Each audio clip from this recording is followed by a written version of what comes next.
Ladies and gentlemen, we interrupt your regularly scheduled programming to bring you this special bulletin.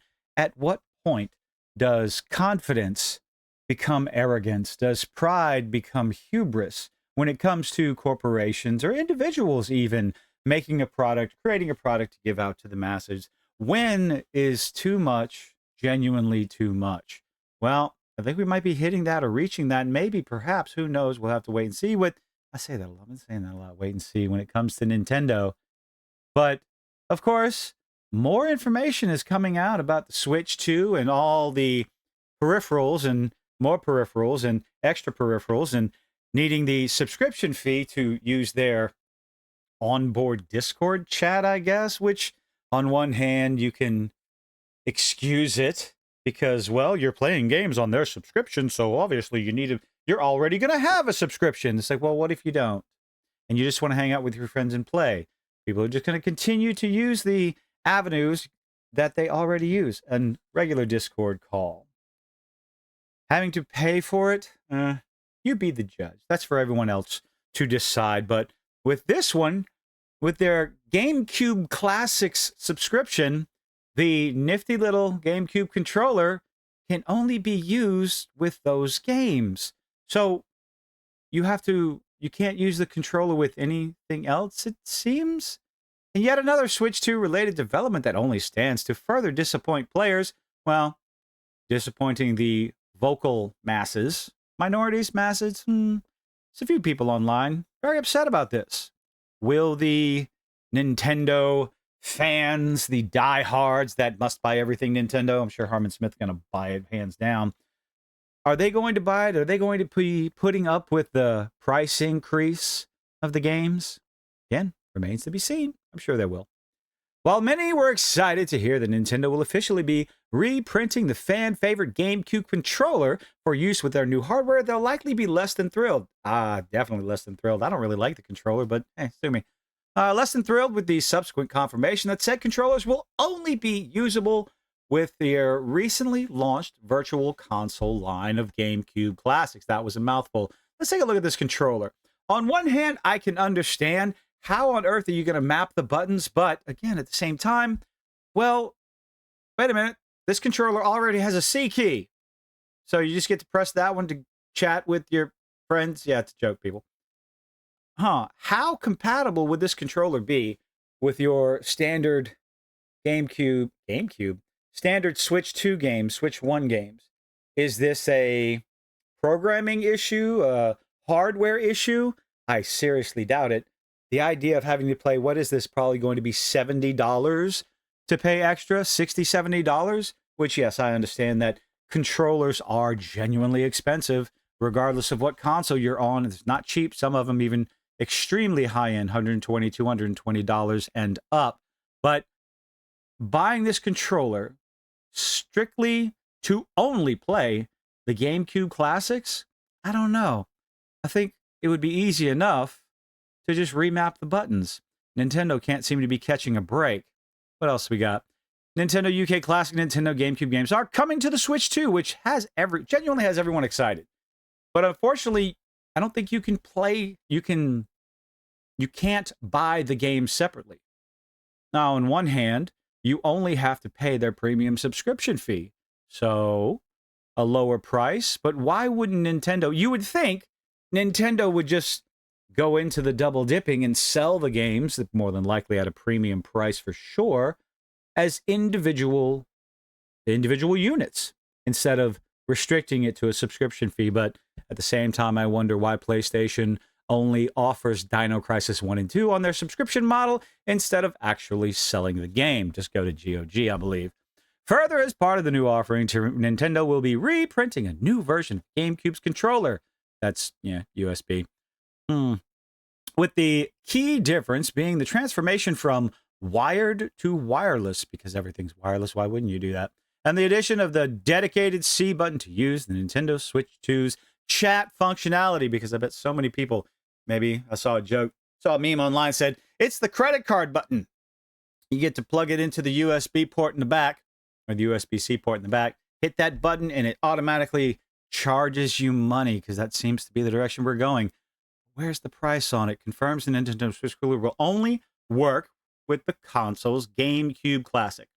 Like I said, on one hand, makes sense. But with one peripheral after another that they're coming out with, the controller, the camera, I guess the super controller, the deluxe controller that they're selling as well, one after another, the extra stand, the extra, what is it?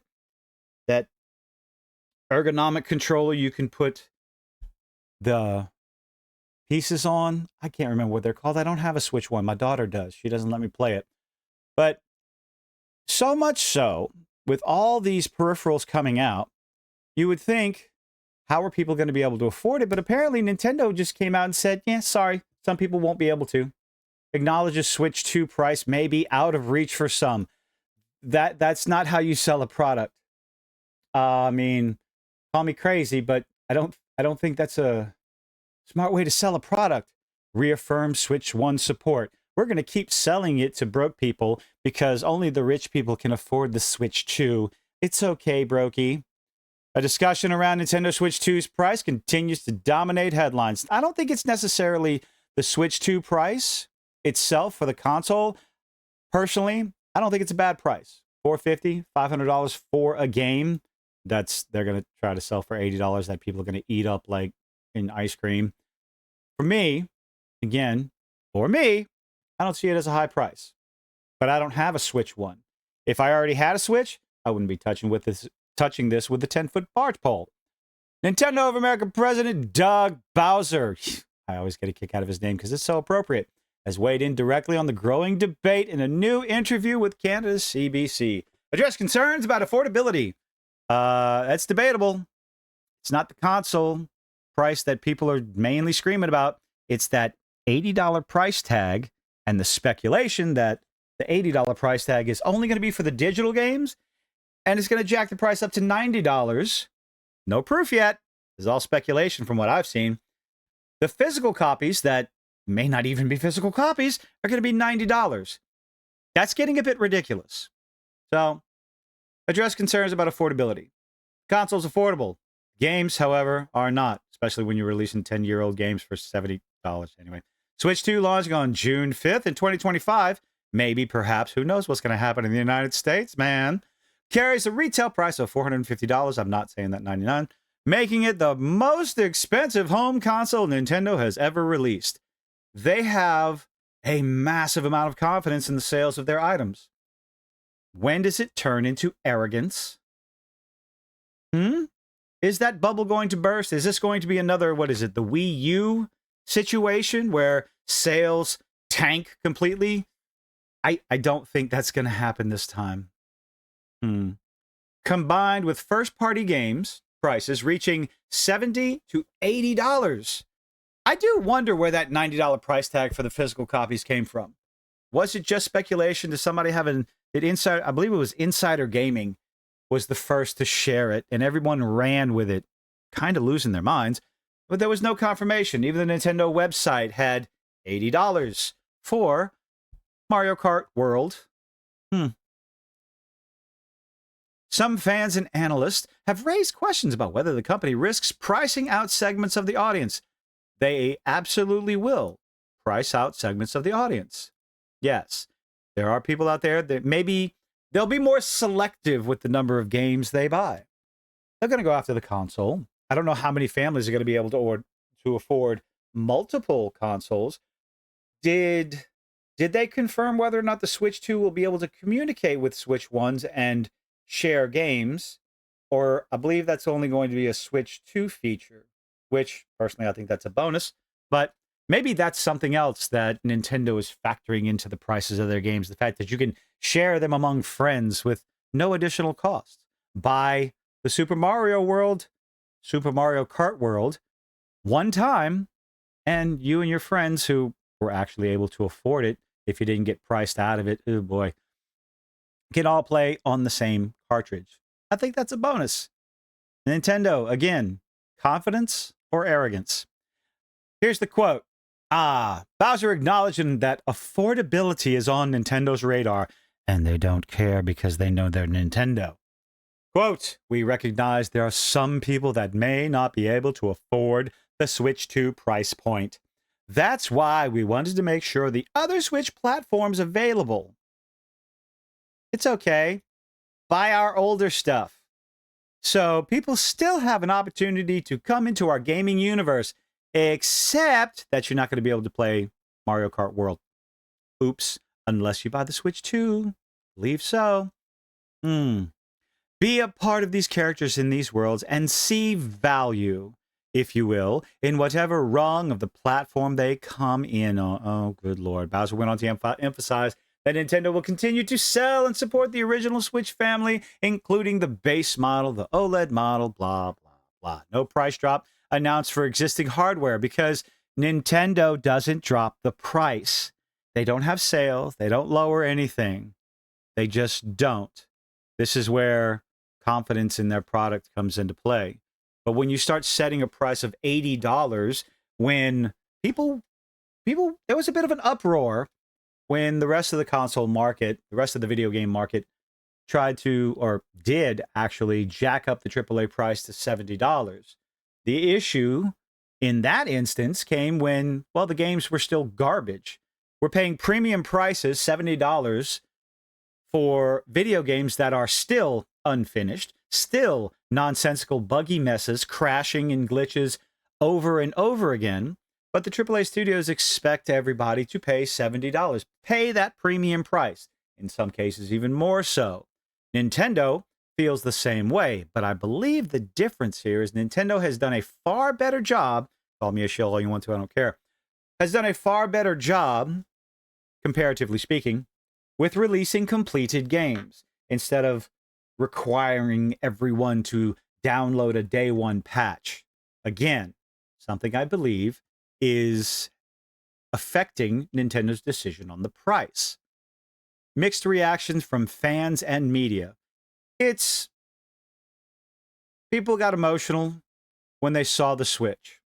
The Switch 2, the games. It was a fantastic Nintendo Direct. I absolutely loved it personally. Then the prices came out, and it's the realization that video games are a luxury item, and the corporations are going to price that luxury item, the creator of said luxury item, in this case the Switch 2, they're going to price it at whatever they want to. Whatever price they believe that it's going to sell. Is it going to put people out of reach? Probably so for a little while. Something you can save up on. I personally believe this is a positive thing, at least for customers, because maybe it'll get you to think more about your purchases. Hold on to that wallet. Shut it tight. Wait for a good enough reason to give the company your money. Don't just shell it out because it says Nintendo. Don't just give them that $70 because, oh, it's the Witcher game. Don't eat the slop. Don't pre-order. Wait for reviews. And vote with your wallet. Pure and simple. I'm a firm supporter in that.